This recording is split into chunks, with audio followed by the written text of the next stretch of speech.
asalaamaaleykum mbokku déglukat yi daleen ak jàmm ci seen rubrique Sud Fiscalité Sud FM ànd ceeg DGID tey jii nag ñuy waxtaanee wàllub droit d'enregistrement ak docteur Abdoulaye Gningue di chef bureau stratégie ak modernisation fii ci DGID docteur Abdoulaye Gningue ñu ngi lay nuyu. maa ngi leen di fay madame di leen nuyu di nuyu auditeurs yi Sud FM yëpp. ñu ngi lay fay lan mooy droit d'enregistrement. droit d'enregistrement boo ko déggee. mën nañ koo tënk ñaari anam ñaari pàcc maanaam dafa nekk baat boo xam ne boo ko déggee enregistrement dina firndeel l'impôt waaye dina firndeel it benn formalité boo xamee ne dañ koy def maanaam ki nga xam ne dafa yor benn acte boo xam ne dañ ko war a enregistrer acte boobu bu ko andee loolu la ñuy wax enregistrement waaye dañ ko ci laaj l'impôt boobu it dañ koy woowee droit d'enregistrement moo tax liñ naan benn fetal bu am ñaari njëmmiñ la moom lañ koy tënkee muy droit d'enregistrement maanaam di formalité ba pare di l'impôt loolu lu am solo la di wax ne nag ki koy def maanaam agent la bu nekk impôt di fi liggéeyee moom lañ koy sant nga xam ne acte yi muy enregistré am na ci yoo xam ne ay la yuwén faw dañ leen a war a andi enregistré leen waaye am na ci acte yoo xam ne ci cooba rek ñi nga xam ne ñoo ko seq kenn ci ñoom mooy ñëw andi ko ne dama ko bëgg a enregistré ci tënk daal loolu lañ mën a déggee ci loolu ñuy wooyee droit d'enregistrement. yan document la ñu war a rek enregistrer. waaw madame xam nga enregistrement boo ko déggee dafa am ay actes yoo xam ne ak ay faits juridiques yoo xam ne maanaam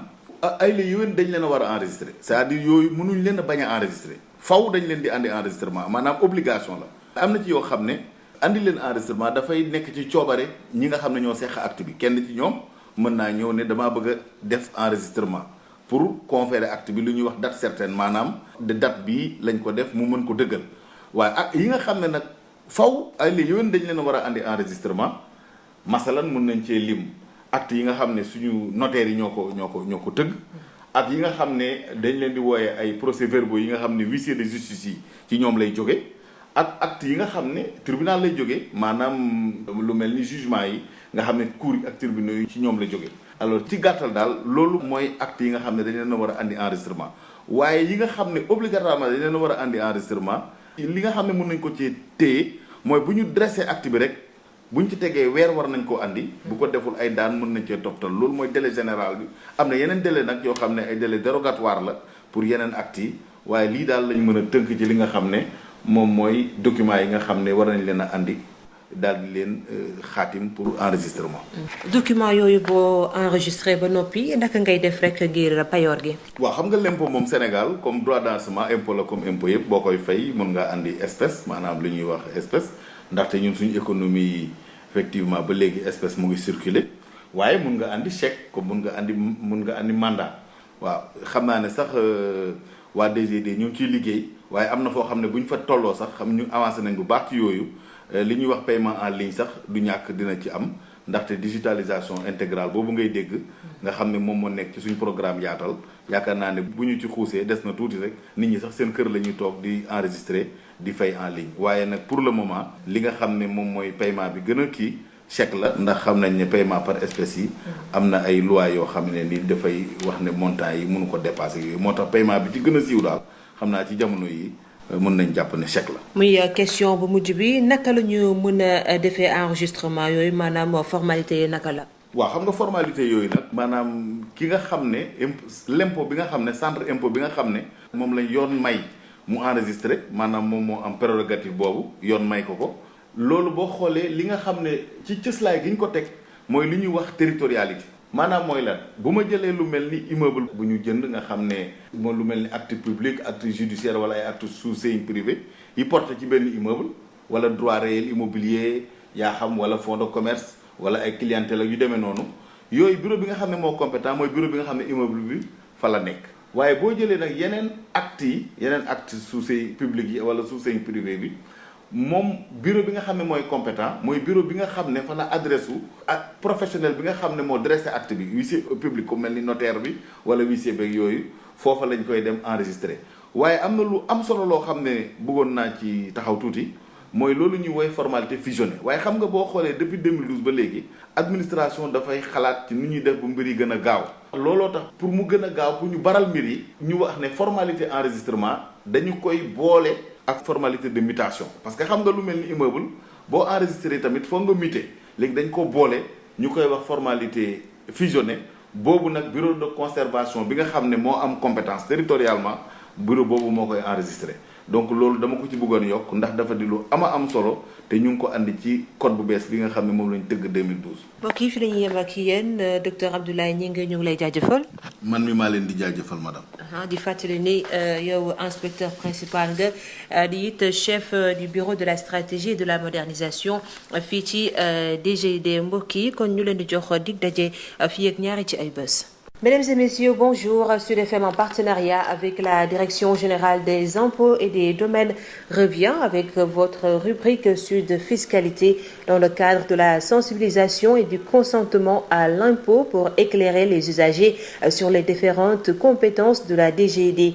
Aujourd'hui, nous allons parler des droits d'enregistrement avec Dr Abdoulaye Gningue, chef du bureau de la stratégie et de la modernisation. Bonjour, monsieur Gningue. Bonjour, madame. Alors, que peut-on comprendre par droit d'enregistrement?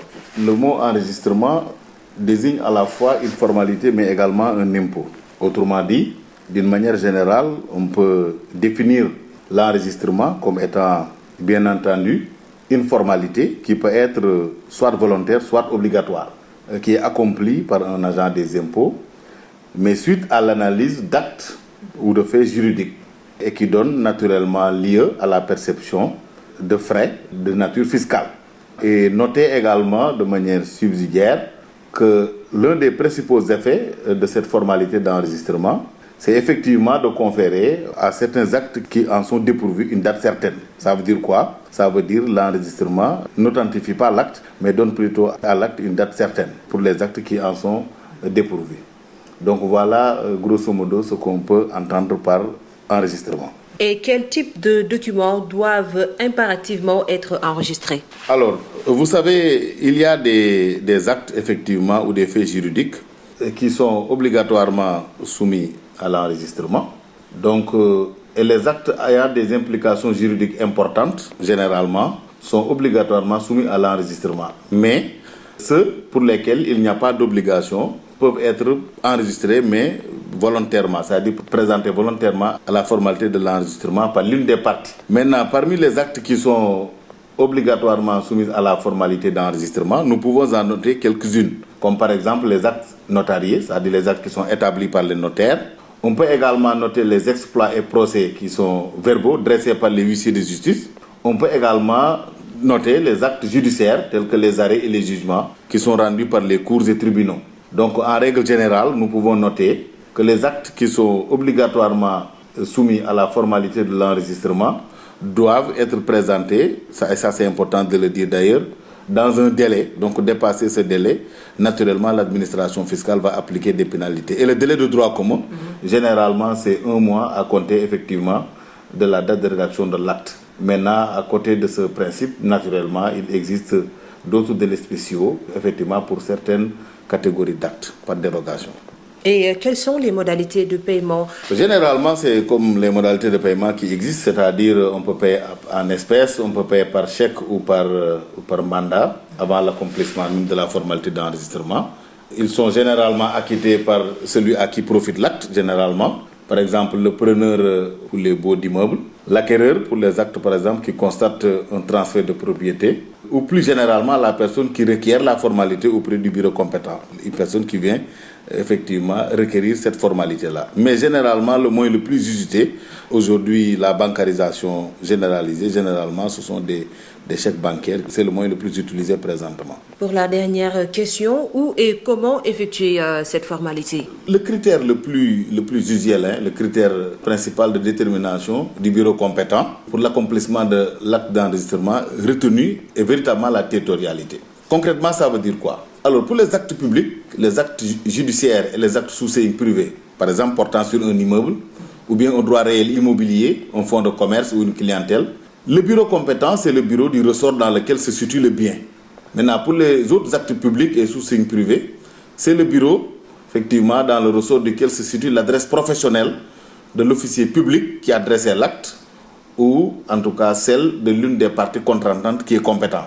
Et pour les besoins d'une meilleure célérité dans le traitement des requêtes, il est important de retenir que depuis l'avènement du nouveau Code général des impôts, il y a quand même une formalité de l'enregistrement des actes de mutation des titres fonciers qui est effectuée au bureau de la conservation foncière territorialement compétent.